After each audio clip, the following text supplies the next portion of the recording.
Hello, this is Sierra and welcome to another video. Today we're doing another video, another Clockwork Chronicles story. This title is Hermitcraft Retribution. And as you can tell from the screen, this is a story that continues after Hermitcraft Antihero, which you would gather. It's a spin-off series in the Clockwork Chronicles world based on Hermitcraft. It is not canon to anything related to the series, just me really having fun. And yeah, just a story for your enjoyment, really. Like, if you are enjoying this and you want to see more, be sure to let me know. Like, subscribe, like the video, I don't know.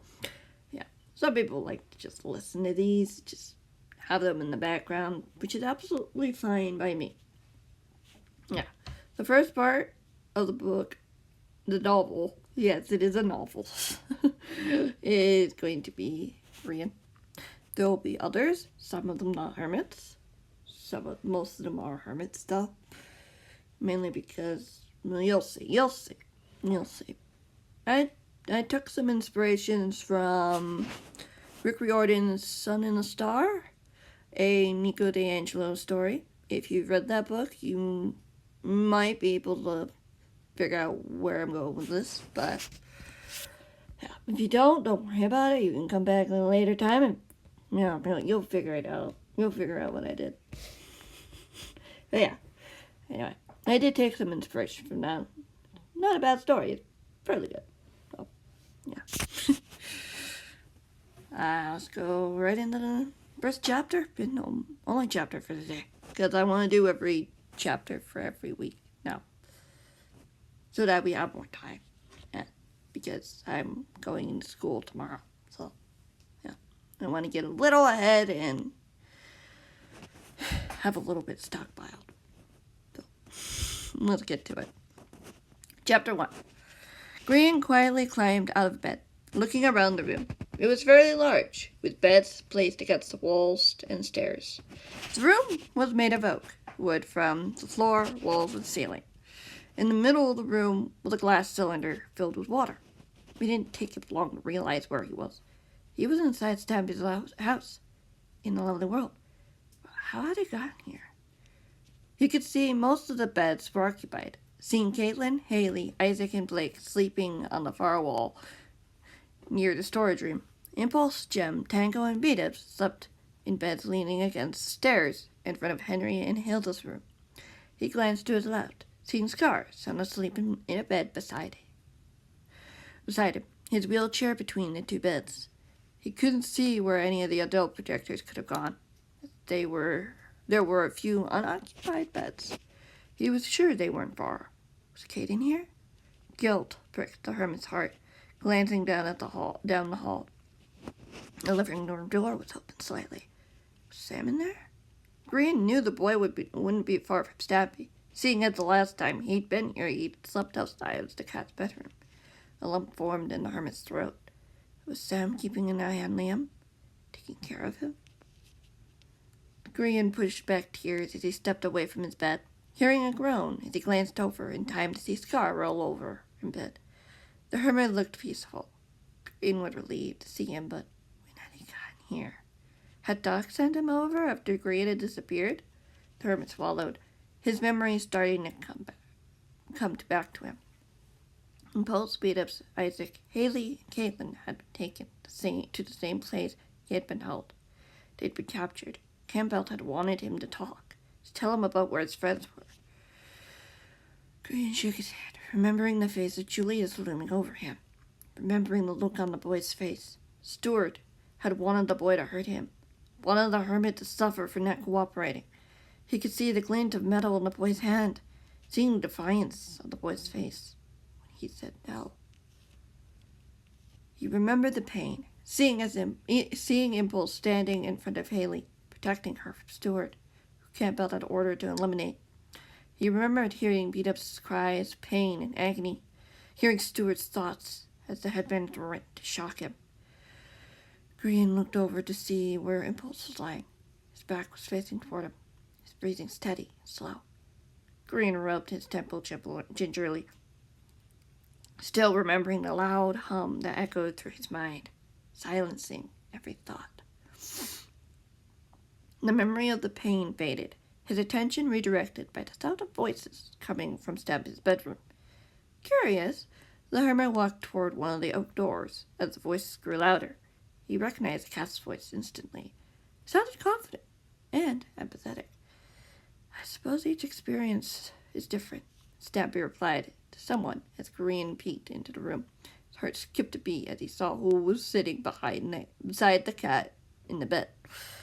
Squid didn't speak to me outright until I finally listened. When I chose to listen rather than ignore the pain that the voices in my head were telling me. In a way, it was Squid telling me I had to do something. Then maybe Skizz knew my mother? The young man asked as the cat put a paw on his shoulder. It'd make more sense if you wanted to punish me. I didn't kill him after all.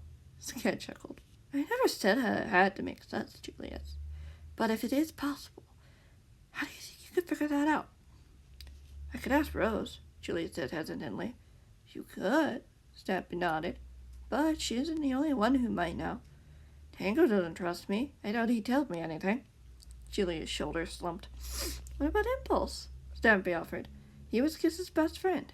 Maybe his kids told him something about your mother. Julius looked up, turning to face the cat. Grian could see the boy's gray eyes filled with reluctance and hope. It's worth a shot. It's not something you should ignore, Julius, Stampy offered. There's always a reason why you go to talk to someone. Revenge, wanting to send a message, unfinished business. You've only had 2 ghosts you've come across, Julius pointed out, one of which you brought back to life. The cat chuckled. I can't say I'm an expert on this either. All I can do is hopefully point you in the right direction. You told me she was in pain. Like something where someone was torturing her, drowning her in fear. Julius looked away from the cat, wiping away his stray tears with a sleeve. I couldn't stop it. I couldn't help her. Do you wonder whose feelings of helplessness that came from? Stampy asked with a curious small smile. No, Julius admitted quietly. Maybe his kiss is telling you something, Stampy suggested. Perhaps there's more to what your father told you. Why me? Why not his best friend? Julius snapped, getting to his feet suddenly. Grian tensed, feeling the anger rubbing off the boy's tone. My mother's gone. My father told me he couldn't stop it. Told him to stop it. Julius. The cat got to his feet quietly, his green eyes meeting the boy's, waiting for him to look up to meet his gaze.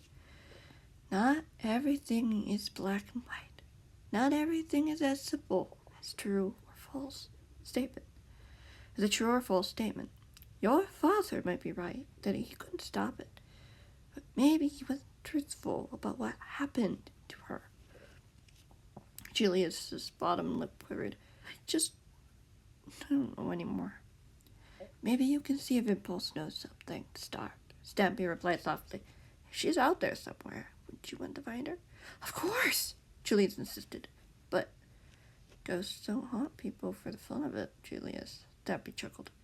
There's always a reason. Maybe his kid wants to help make things right. Julius nodded, wiping away more tears. I'll ask him. I need to give him something anyway. For Tango. The cat smiled. You're a good kid, Julius. Don't let anyone tell you otherwise. But I've hurt people, Julius said weakly. I've done bad things. You saw what I did to Liam. Grian winced, seeing the boy look down at his feet. Doesn't mean you can't change, Julius. There's always time to do better. Be better, Stampy reassured him. Scars saw you for who you were, through the mask you were wearing. You don't have to hide anymore, Julius. You have friends here. Friends? Julius asked quietly, almost in a whisper. A moment passed before he nodded. Yeah, you're right. You could have finished me back there, but you didn't. Stampy smiled, pulling the boy into a hug. If you need anything, don't be afraid to ask, okay? I'll keep that in mind, the boy replied, pulling away a moment later, looking up as Grian slunk down from the window. Grian's heart pounding, his chest, wondering if the boy had seen him. Surely he had. They'd locked eyes for a split second. He'd seen him. Grian? A voice asked from behind him. Their voice sounded amused. What are you doing? Nothing, Grian squeaked as he turned to look over his shoulder. meeting eyes with Impulse, smirking at him. Impulse. Grian scrambled from the door, going toward the bed before the other door opened. I thought I saw someone. Julius mused at the hermit, as the hermit jumped, feeling a wave of unease fill him as he saw the gentle smile on the boy's face. I didn't expect you to be awake this early in the morning, Impulse pointed out. Nightmares? Julius shrugged, before looking over at Impulse. Do you think we can talk privately for a bit? Sure. Impulse tossed the bed sheets aside as he stood. He looked over at Grian curiously. What is it? It's about the case, and I thought maybe you could help me. Juliet asked reluctantly, looking across the room. I could certainly try. Impulse nodded, walking over to where Blake was sleeping, gently shaking him by the shoulders. What's going on? Blake mumbled sleepily. I'm going to be in the inspiration room with Juliet to talk. Impulse told him softly as the boy sat up. Okay. Blake rubbed his sleepers from his eyes, looking over at Juliet. Did you want me to come along? I thought I'd make you feel better knowing where I was going, Impulse replied. He looked over at Juliet. It's not that I don't trust you, it's just protocol. Juliet smiled understandingly. No offense taken. I get it. I get it will take some time. I don't blame any of you for feeling reluctant to trust me after everything I've done. Come on then, Impulse said calmly, gesturing to the hall. You'll be good here, G? Yeah. Grian nodded quietly, sitting on his bed.